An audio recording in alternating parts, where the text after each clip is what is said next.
Hello friends, I thought this was where I had to start filming.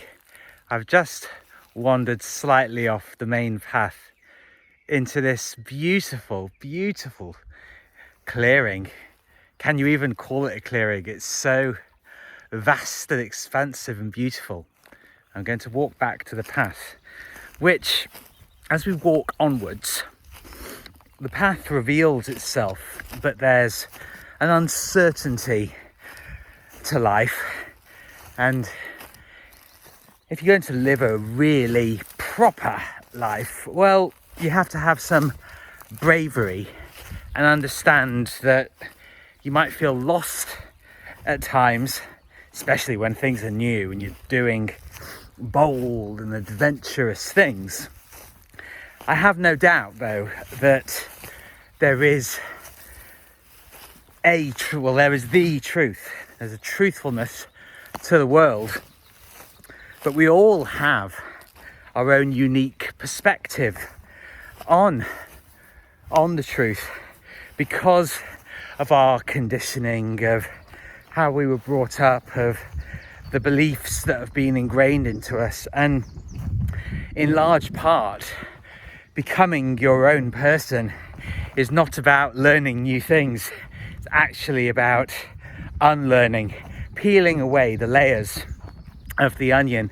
I was going through my photographs and getting rid of unnecessary ones, and I actually found a really nice picture that I found a little while ago, really crisp, of an onion being peeled, and it was sort of half peeled and it was beautifully backlit, and I thought, oh gosh, it's a profound image, and we understand it, but at the same time as understanding there's a truthfulness to the world, I think we also understand that a lot of people do want to fight.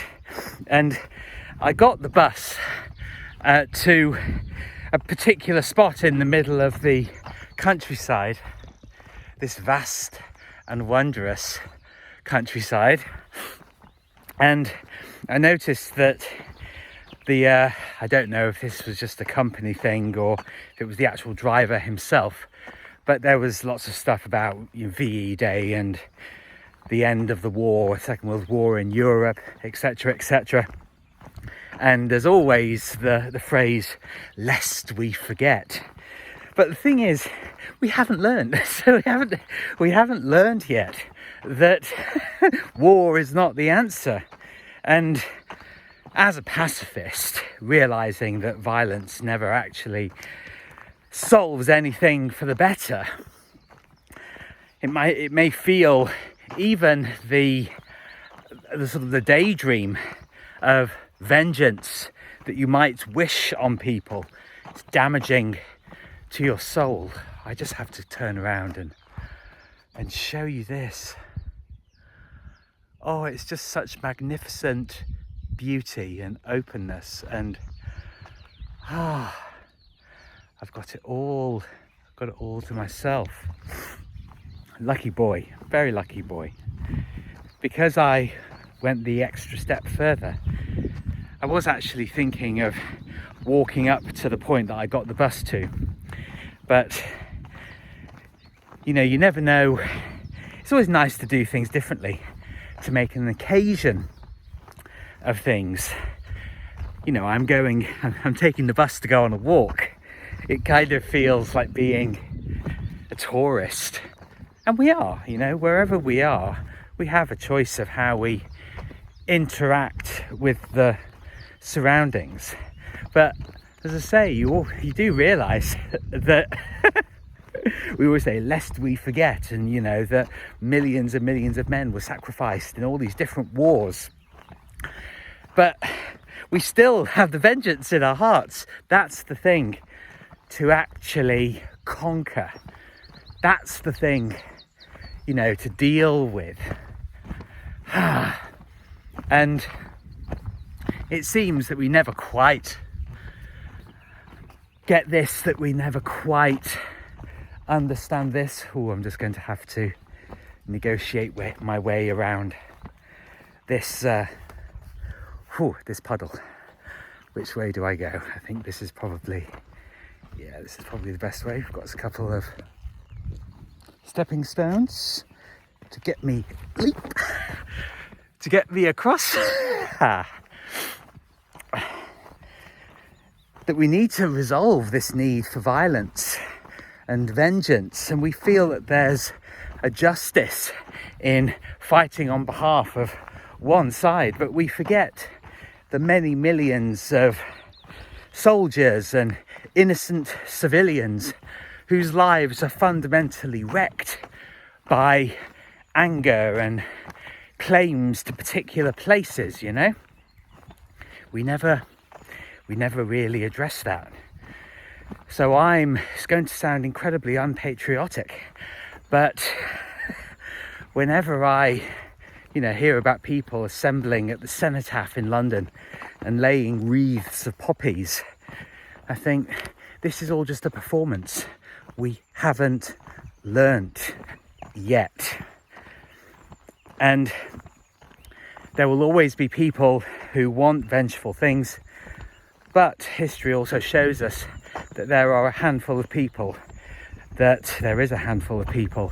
that do want peace, genuine peace, and trying to figure out how to do that, it seems to stump us. And certainly when getting involved in Twitter discussions about what do we do, well, I think at the back of people's minds it's always that you have to resort to some kind of violence, but that's not what I advocate for. That's not what I suggest at all.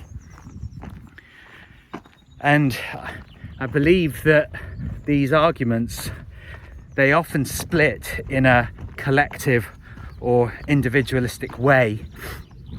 And I think that if you can take the approach that your own life is your own life, and you do what you can to foster peace and community, I think that's a great start. And actually excluding yourself from certain conversations, certain narratives, not adding fuel to the fire, I think that's a noble aim, that you only get involved in productive, uplifting and positive activities. And it might sound really woo-woo, but I honestly think that we underestimate our influence, we underestimate the power that we each individually have. And if you refuse to partake in destructive things, I think it actually goes a lot further than you realise. And now, especially now, when we have all of this wonderful social media at our fingertips, well, my friends, use it for good. That's what I'm trying to do. It doesn't mean that I don't leave the occasional sarcastic comment on somebody's post, or maybe say something that's a little bit off colour, but I want to do it less and less. Frankly, I want to be a positive influence in the world, and that's what I recommend to you as well. Starve things, starve negativity of oxygen. Do not partake, do not comply with it, and instead think about the most positive things that you can do on a daily basis, and let that be your foundation. Many thanks and many greetings to you from beautiful northeast Derbyshire.